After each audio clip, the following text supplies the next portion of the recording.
And well, I'm about to keep it raw and real again with you ladies by sharing yet another tragic situation from my memoir, The Other Hiroshima. Okay, so I've been reading you stories directly from my memoir that happened to me in my early 20s. I released this book on Amazon and Barnes and Noble, and it's been out for 4 weeks. And I'm so very humbled and grateful for your support so far. And well, it is a very healing and cathartic process. Every time I share one of my intimate stories with you ladies, because it was so tough for me to even put it in a book. But now as the days pass and weeks pass, I feel more and more comfortable to be able to share and talk about it as well. you know Not just because writing it was the first step, and I didn't think I would even be able to do that, but yet I did it, and now it exists. The book exists. A book that I didn't think would ever exist, The Other Hiroshima. And now I'm able to speak about it with you ladies, and together we're also healing, which is so incredible. For some reason I thought that this only happened to me. All the terrible tragedies that you're listening to or reading on your own from my book, The Other Hiroshima, it seems as if all those tragic situations only happened to me, but there's millions of us out there who have dealt with these situations with sexual abuse and domestic abuse and psychological abuse and verbal abuse, and I mean all types of abuses. And well, that's what I'm going to do today. I'm going to share another tragic story regarding sexual abuse, and this time it happened to me in high school. So I'm going to be sharing a story when I was 16 years old, and I'm just gonna dive right into it because, again, it's still kind of hard for me to talk about, but I'm pushing myself so that my healing process could continue. So, this is directly from chapter 6.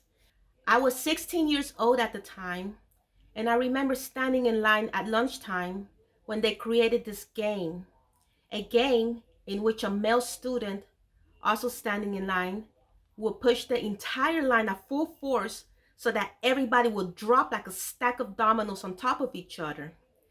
He would do this just so that this really tall black guy standing behind me will quote unquote crash into me and hump me from behind. So yes, the tall black guy was in on the fun too. I would feel him pump his lower torso really hard and fast as if effing me from behind. This happened a couple of times, and I would scream for them to stop, and they would for about a minute or two before the line came crashing down with the tall black guy humping me from behind all over again.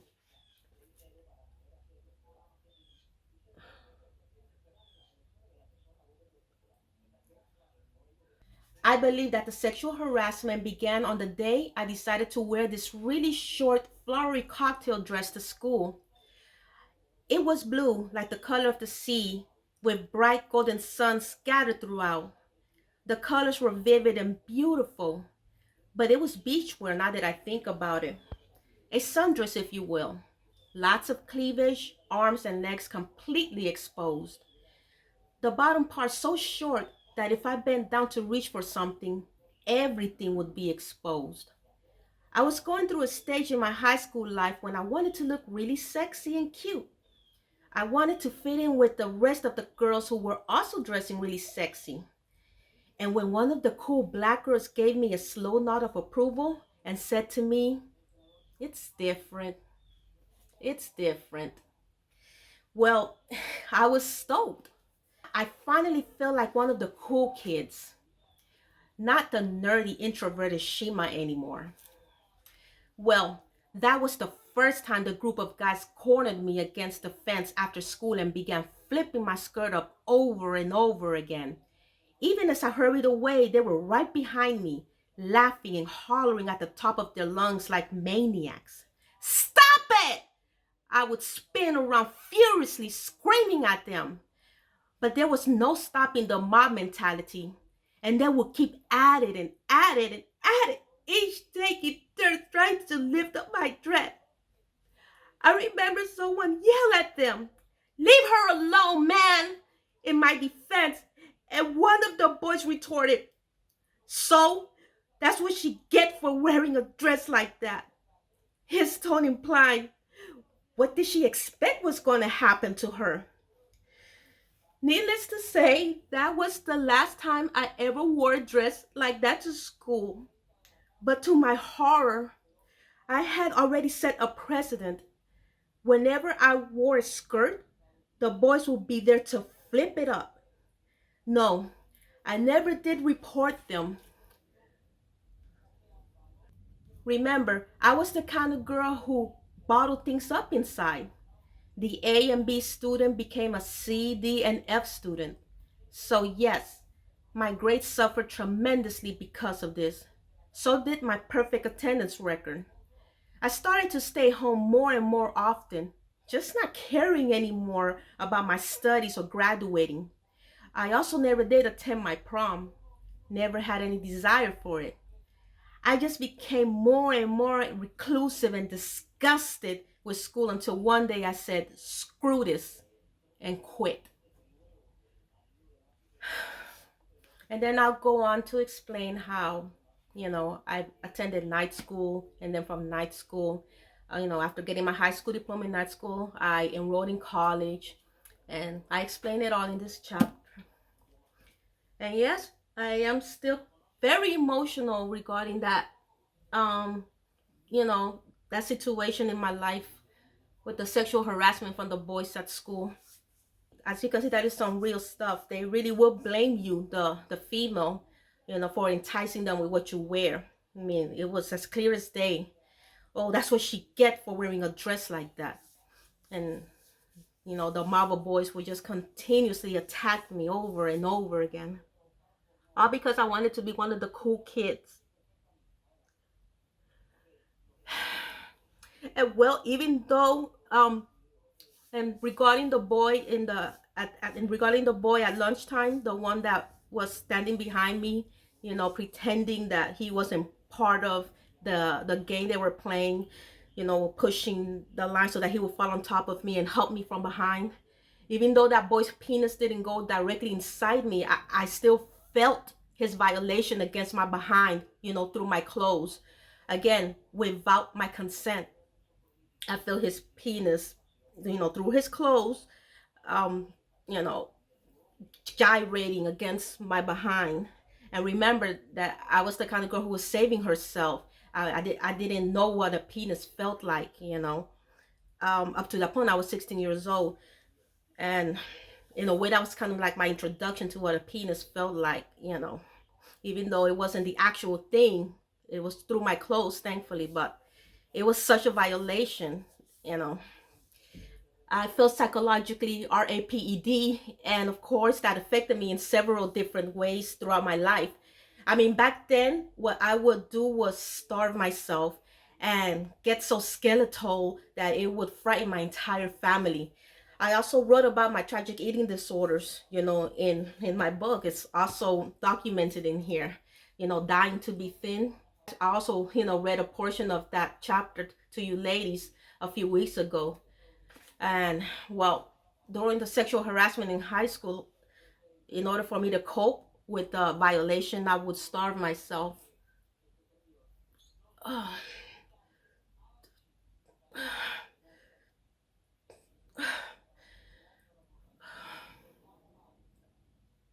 I, you know, I also had bulimia and stuff, but basically, the anorexia kicked in when I was 16, and I was starving myself.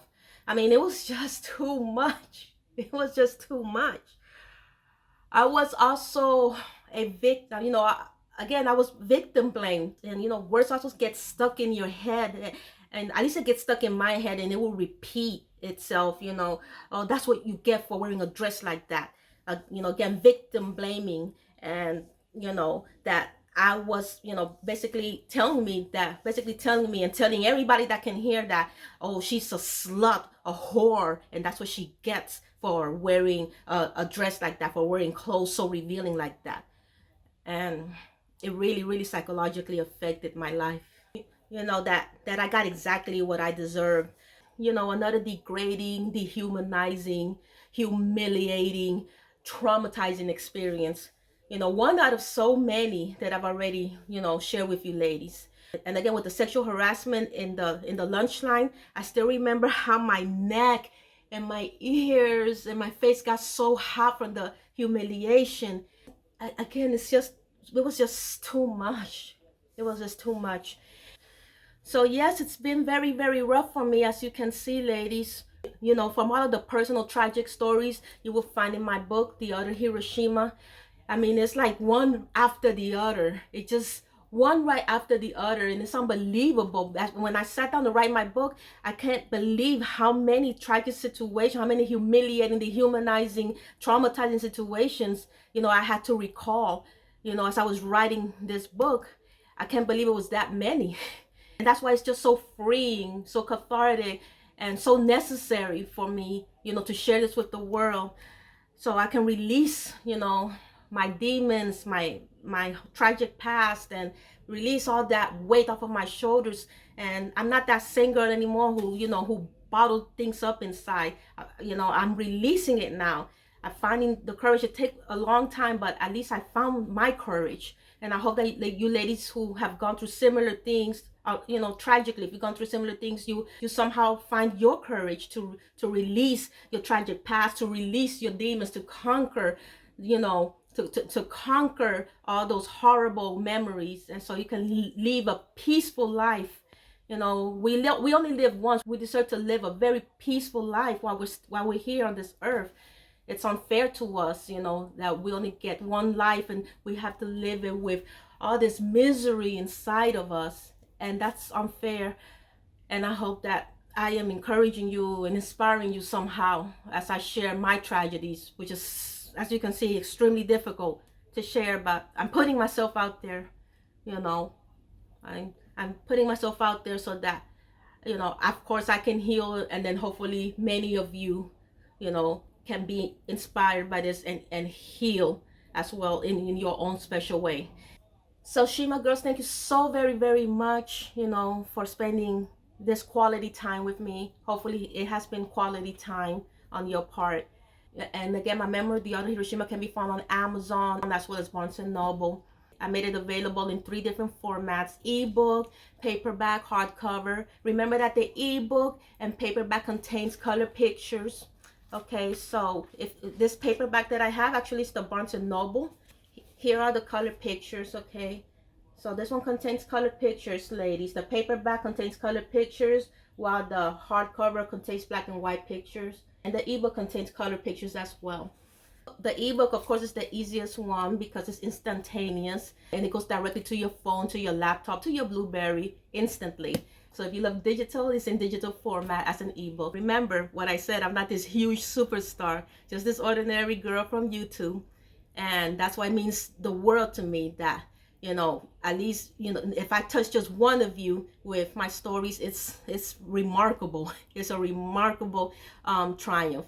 And I hope that my memoir also reaches to many, many more of you and helps to heal you as well.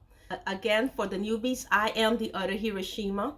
The Other Hiroshima exists. This is her right here. I am a sister. I am a daughter. I am a good friend. I am a survivor. And most of all, I am human. Okay? So I am the Other Hiroshima. I have nothing to do with World War II. I have nothing to do with violence. I am a very peaceful, very gentle human being. And this is me. What you see is what you get. And well, this is my story, my memoir, my truth. The Other Hiroshima. Thank you, ladies. Thank you so much for giving me your time. God bless you.